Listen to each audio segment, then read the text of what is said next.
चल हो जा शुरू। केसरिया से मन जोगी हुआ रे, दिल झूमे देखो पतवारा हुआ रे, दिल झूमे देखो पतवारा हुआ रे। हर पल मनाओ केसरी त्योहार। विमल, बोलो जुबान केसरी। अध्यक्ष श्री संदीप जैन जी, फर्रुखाबाद के जिलाध्यक्ष श्री रुपेश गुप्ता जी, लोकप्रिय विधायक श्री सत्यपाल सिंह राठौर जी, हमारे फर्रुखाबाद संसदीय क्षेत्र से जुड़े हुए सभी मान्य विधायकगण, डॉक्टर सुरभि गंगवार जी, श्री सुशील साक्य जी, श्री नागेंद्र सिंह राठौर जी,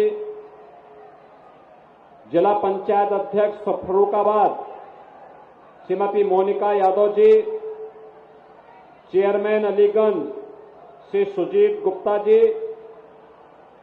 विधानसभा के प्रभारी सुबोध यादव जी, लोकसभा के प्रभारी अजय धाकरे जी, जिला प्रभारी शिव महेश दुबे जी, लोकसभा संयोजक दिनेश कटियार जी, सह संयोजक डॉक्टर सर्वेश कठेरिया जी, भारतीय जनता पार्टी के सभी पदाधिकारीगण, भारी संख्या में आज अपना आशीर्वाद प्रदान करने के लिए उपस्थित फर्रुखाबाद लोकसभा क्षेत्र से जुड़े हुए समेत मेरे उपस्थित बहनों और भाइयों,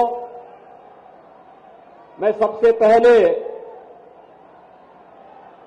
इस पावन धरा को, जिसे मां गंगा जिस क्षेत्र का अभिषेक स्वयं करती हो, इस पावन धरा को नमन करते हुए इतनी भारी धूप के साथ ही कल ही एटा में लोकसभा का चुनाव एटा संसदीय क्षेत्र का हुआ है। साधन वाहन नहीं थे, और सबके बावजूद आप सबकी उपस्थिति हम सबको आनंदित करती है, अभिभूत करती है। मैं इसके लिए आपका हृदय से अभिनंदन करता हूं, स्वागत करता हूं। बहनों और भाइयों, मुझे देर इसीलिए हुई, मैं सोच रहा था कि एटा में तो कल लोकसभा का चुनाव हुआ है और अगल बगल चुनाव था, तो स्वाभाविक रूप से आपकी भी व्यस्तता रही होगी, साधन लगे होंगे, वाहन चुनाव में लगे होंगे, तो हमारी चुनावी सभा में कौन और कैसे आएगा। लेकिन मुझे अभी यहां पर बताया गया है, श्री सत्यपाल सिंह राठौर जी के द्वारा बताया गया कि लोग अपने साधन से, अपने वाहन से, किसी प्रकार से ट्रॉली ट्रैक्टर से बैठ करके और लंबी दूरी तय करके यहां पर आए हैं। ये लोकतंत्र के प्रति आप सबकी आस्था को तो व्यक्त करता ही है, लेकिन साथ साथ देश के अंदर जो चल रहा है ना वर्तमान में, पूरा चुनाव आज राम भक्तों के बीच में, राम द्रोहियों के बीच में बढ़ करके रह गया है। एक तरफ राम भक्त है जो कहते हैं हम भारत की सुरक्षा के लिए, भारत के सम्मान के लिए, गांव, गरीब, किसान, नौजवान, महिलाओं के उत्थान के लिए, गरीब कल्याण के लिए कार्य करेंगे, और दूसरी तरफ रामद्रोही है, कहते हैं हमारी राम में आस्था नहीं, राम मंदिर बेकार बन गया, यही बोल रहे हैं। और जब इनको सत्ता में आने का अवसर प्राप्त होता है तो बहनों और भाइयों, ये हर जगह डकैती डालने में बड़े माहिर होते हैं। और इसीलिए ये रामद्रोही बातों से नहीं मानते हैं और इसीलिए हमने इसके लिए एक नया आविष्कार किया है और वह आविष्कार आपके सामने खड़ा है।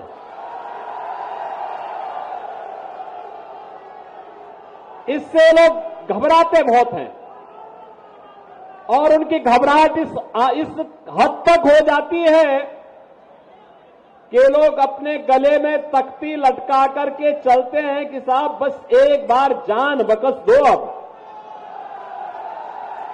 आप सोचो, जो लोग सत्ता में आने पर किसानों को, व्यापारियों को, बेटियों को, नौजवानों के जीवन के साथ खिलवाड़ करते थे, उनकी सुरक्षा के लिए खतरे बने हुए थे, आज उनकी हालत देखते होंगे। जो पहले गरीबों की जमीनों पर कब्जा करते थे, व्यापारियों से रंगदारी वसूली करते थे, बेटी की सुरक्षा के लिए खतरा बने हुए थे, आज जब उनके गले में तख्ती देख करके जान की भीख मांगते हुए आप देखते होंगे तो आपको भी खुशी होती होगी ना? होती है कि नहीं होती है? और बहनों और भाइयों, ये सुरक्षा की गारंटी केवल भाजपा दे सकती है। ये भाजपा दे सकती है। कांग्रेस और समाजवादी पार्टी का गठबंधन सुरक्षा पर सेंध लगाने वाला गठबंधन है। हर व्यक्ति की जेब को में डकैती डालने वाला गठबंधन है। देश के अंदर आतंकवाद और नक्सलवाद को भड़काने वाला गठबंधन है। यह गठबंधन तो राम मंदिर का विरोध करने वाला गठबंधन है। बहनों और भाइयों, प्रोफेसर राम गोपाल यादव को राम मंदिर कैसे अच्छा लग पाएगा, क्योंकि ये लोग तो आतंकवादियों को छुड़ाते हैं जेल से। देखा होगा आपने समाजवादी पार्टी की सरकार के समय, जिन आतंकवादियों ने अयोध्या में राम जन्मभूमि पर आतंकी हमला किया था, जिन आतंकवादियों ने संकट मोचन मंदिर काशी पर हमला किया था, जिन आतंकवादियों ने, बहनों और भाइयों, जिन आतंकवादियों ने लखनऊ, अयोध्या और वाराणसी की कचहरियों पर हमला किया था, और जिन आतंकवादियों ने रामपुर के सीआरपीएफ कैंप पर हमला किया था, ये सभी हमले समाजवादी पार्टी की 2004 से लेकर 2007 तक की सरकार के समय हुए थे। और बहनों और भाइयों, जब यही सरकार फिर से 12 में आती है तो तत्कालीन मुख्यमंत्री ने सबसे पहले अगर कोई आदेश किया तो आदेश किया था आतंकवादियों के मुकदमों को वापस लेने का।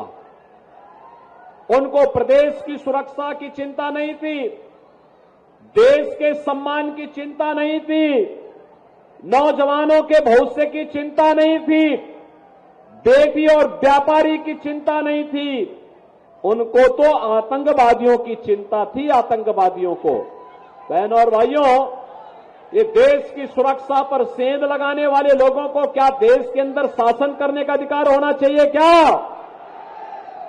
क्या इन्हें सत्ता में आने का अधिकार होना चाहिए? क्या भारत के अंदर जो राम का विरोध करे, राम मंदिर का विरोध करे, बहनों और भाइयों, उन्हें वोट देने का तो पाप लगेगा ही लगेगा, लेकिन कोई व्यक्ति उन्हें वोट देता भी है तो बहनों और भाइयों, वो अपना इस लोक को तो खराब कर ही रहा है, परलोक को भी खराब कर देगा। और इसीलिए कल जब चुनाव के 3, ये जो सेफई परिवार चुनाव लड़ रहा है ना, 3 सीटों के परिणाम तो कल ही आ गए हैं। तीनों में वे हारेंगे और 13 को कन्नौज का नंबर भी आने वाला है, और फिर उसके बाद 25 को आजमगढ़ का नंबर भी आ जाएगा। ये सब कमल का फूल सब जगह खिलने वाला है। सब जगह कमल ही कमल खिलेगा, क्योंकि अब तो लोगों को विकास और सुरक्षा पर विश्वास हुआ है। बहनों और भाइयों, अब तो मैं इस बात को मान सकता हूं ना कि एटा में किसी गरीब की जमीन पर अब तो कब्जा नहीं होता होगा। गरीबों की जमीनों पर और ग्राम पंचायत की जमीन पर अब कोई ईंट का भट्टा नहीं खोल सकता है ना। अब तो विश्वास हो गया है ना। और इसीलिए आया हूं बहनों भाइयों आपसे कहने के लिए, ये जो परिवर्तन हुआ है ये यूपी में, ये समाजवादी पार्टी की सरकार थी बहनों और भाइयों, आपने देखा होगा कर्फ्यू लगता था, दंगे होते थे। आज दंगा नहीं है यूपी में, कर्फ्यू भी समाप्त हो गया है। अब तो आपने देखा होगा जो समाजवादी पार्टी और कांग्रेस के लोग पहले कावड़ यात्रा को रोकते थे, हमने कावड़ यात्रा को धूम धड़ाके के साथ चलाने की अनुमति दे दी है। और ये